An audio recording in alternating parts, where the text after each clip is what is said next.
кийинки административдик ресурсту биз мурда эми сөз менен эле айтылып келген да, административдик ресурс болуп атат, административдик ресурстур колдонуп атат деп эле сөз болгон. Биз бул мыйзамда административдик ресурс бул эмне деп так жаздык.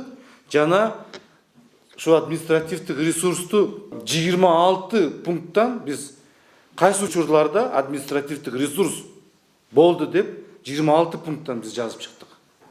26 пунктта.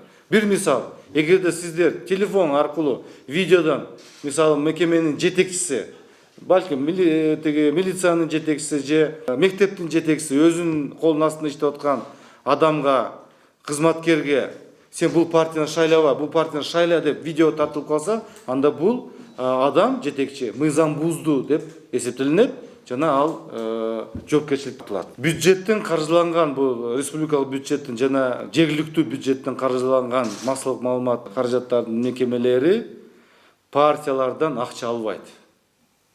Тең ар бир партияга көлөмүн берет. Эгерде мисалы КТР бизде мисалы мындай да, кимде акча көп болсо КТРде көп көлөм алынат. Азыр андай кылбайбыз деп атабыз. Анткени мисалы массалык маалымат каражаттар мекемелери бюджеттен каржыланган. Алар бюджеттен каржыланып атат. Бул элдин акчасы менен каржыланып атат.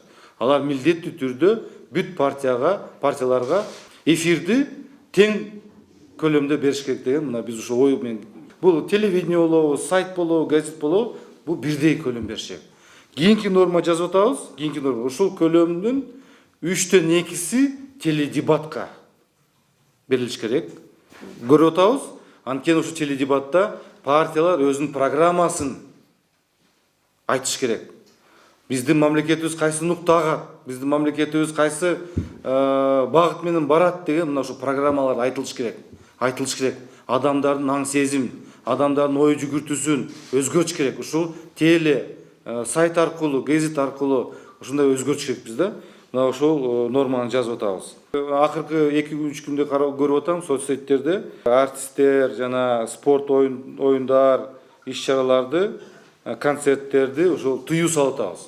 Бирок, урматтуу коллегалар, бул жерде митинг, жогулушуулар ал жерде тыюу салынган жок. Бул жерде негизи буга сиздер көп көңүл бурбагыла. Бул кичинекей бир бөлүк. Бул жерде эң негизги маселе 5 жылда бир жолу саясий иш-чара келип атат. Бул конституциядан кийинки эң орчундуу мыйзам ошол. Мына 2005-жылы революциялар болду. Шайлоодон кийин болду ал.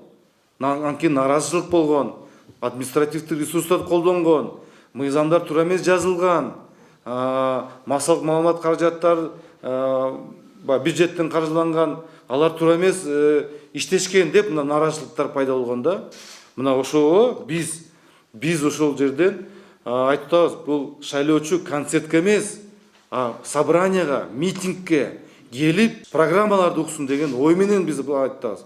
Ошол ой жүгүртүүсү өзгөрсүн деген мына ушул ойду бул жерде жазганбыз.